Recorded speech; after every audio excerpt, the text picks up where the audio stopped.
Hi, we'll be presenting our app, Bliss, an app which combines nature and technology, allowing you to create your very own personalized virtual garden.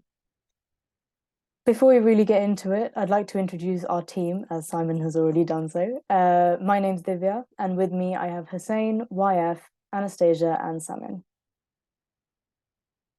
The purpose of creating this app is to provide users with a relaxing and enjoyable experience by providing an environment where players can immerse themselves in the beauty of virtual gardens.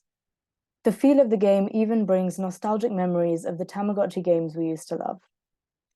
Our goal was to showcase the importance of preserving nature and raise awareness about environmental conservation, whilst encouraging players to appreciate the role of plants and creatures in our ecosystems. Our vision also involved giving users the chance to foster their creativity and self-expression as they customize their own gardens. To begin planning, we used Trello, which allowed us to break down our ideas into smaller pieces. We used a Kanban board to divide the tasks between us, and this allowed us to create the MVP first, before moving on to more specific features. After discussing a few ideas, we used Figma to create a few low-res wireframes for the profile, add plant, plant search, and virtual garden pages, just to have a clearer idea of what we wanted the front end to look like. Since making these wireframes, the overall look of the app has significantly developed over the last couple of weeks, but you'll see this in more detail soon. For now, I'll pass over to Samin for a quick breakdown of our stakeholder analysis. Thank you very much, Dave. I'll do a quick run through for our stakeholder analysis as part of our planning. So firstly, we have found that investors and developers would be people that hold the most interest and power in our app.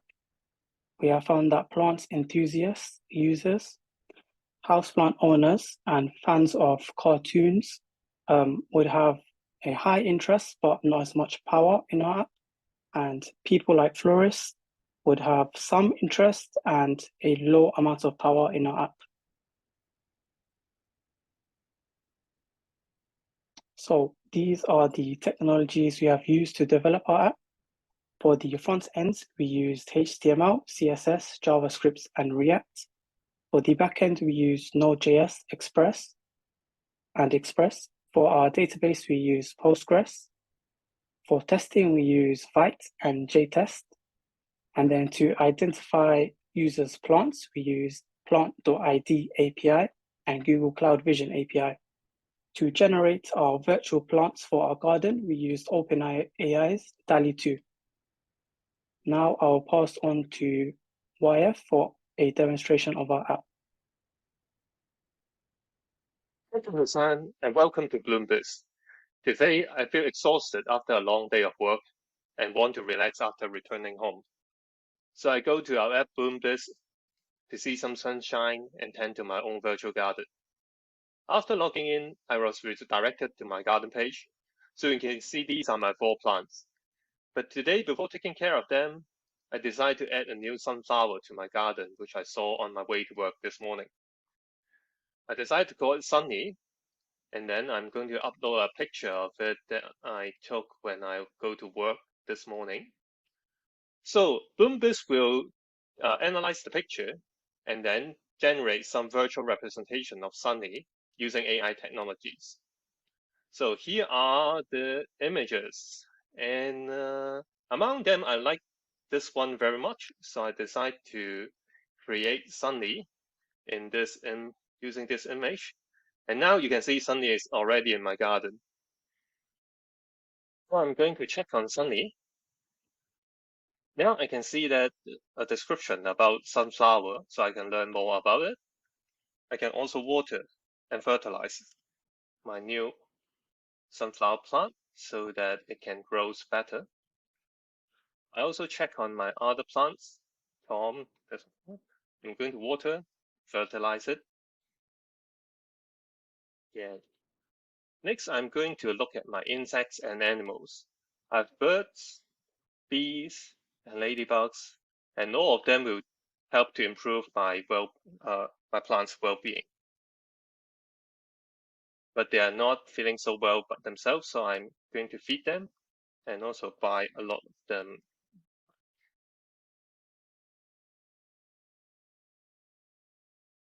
to be please will be. Thank you for visiting the garden. And next, I'll pass to Hussein to talk about some significant code in our project. Thank you. The first piece of significant code I'll explain is the middleware function on our backend.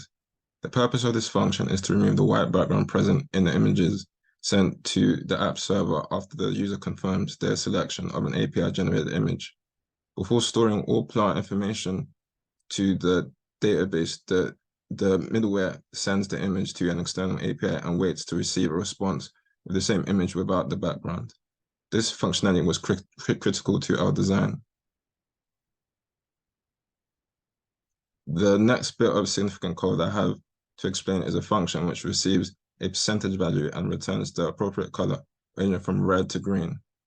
In the if statement from line 3 to line 10, the correct ratio between red and green is calculated in decimal, returning a red and green RGB values.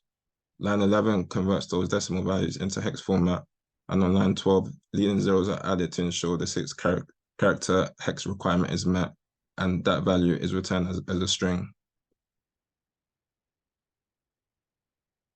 For our test coverage, we achieved 76% overall for both our front end and back end. We found back end testing a lot easier due to its repetitive and minimal, due to its repetitive nature and the minimal module requirements. Front end testing was more challenging for us because of how much more code that we had to test, and the fact that setting up the preconditions for them was complicated and time consuming. Now I'm going to pass you over to Anastasia to talk about our challenges and solutions. Thank you, Hussein. During our project, we tackled several challenges. Firstly, defining the project scope was vital, and we precisely outlined our goals. Secondly, developing flawless game logic and ensured time required adaptability. We adjusted entity models and logic as we progressed. Thirdly, deploying AI tools like Google's Vision AI and DALL-E by OpenAI was complex. Integrating them involved effort, experimentation, and ensuring proper credentials and authorization. Fourthly, our communication faced challenges too. In a complex project, effective communication is key. We addressed this by using various methods like huddles, meeting, and drawings, and our Slack channel became a valuable information hub. And now I'll talk to you about future features. Looking ahead, we are excited to introduce captivating enhancement to our app. Imagine engaging mini games woven into the gardening experience, transforming pest removal into a fun challenge. Fail 3 times and a short waiting period adds suspense while pests persist. Additionally, we are planning advanced animation for plant growth, offering users an immersive journey into the plant's progress and development. And moving on to what we've learned, we learned how to test with VTest, ensuring our code's quality. We also delved into DALL-E 2 and learned about its impressive capabilities in generating remarkable images. Agile transparency helped us communicate better as a team. Managing time efficiently ensured smooth progress in tasks. We embraced learning and adapting, growing throughout the process. Our journey was a blend of challenges, growth, and collaboration, resulting in a project we are proud to share. And thank you for joining us on this inspiring adventure. Amazing, guys. Absolutely fantastic presentation. What a beautiful, beautiful product that you've got, Bloom Bliss. It is, I mean, really stunning. And I think I speak for kind of most of the training team. You know, I'm not sure we've ever seen anything quite like this. Lots of comments in the chat kind of reflect that. But I will go with a couple of different questions that we've got for you. So first question that we have is, you mentioned the use of DALL-E to generate the image. What prompt did you use, and how difficult was it to get that prompt right? Good question, and thank you so much, Tom, for the session. There's a lot of experimenting with the prompts before we get it right, obviously, so it's quite difficult. Because in the app, you can see that we only want the flower head of the plant so that we can fit it into the garden with a stem. So we experiment with different prompts so that to make sure that DAO-E has the output that we look. You should have seen that in the significant part of our presentation. And next, we use an external API called Plant ID to identify the species of the plant, and also Google Vision AI to detect the dominant color of the flower. And then we merge these two information with a base prompt, fitting a whole complete prompt into DAO-E. So what you get is a flower that matches the color of the flower that you have uploaded, and also the same type of flower as your upload image. Thank you. Thank you, YF. We've got a couple more questions. Steve says, hi, Steve, also an ex-Fosse alumni. Steve says, it looks absolutely amazing. How did you create the animations for the login pages and the background in particular? Yeah, I think I can answer that.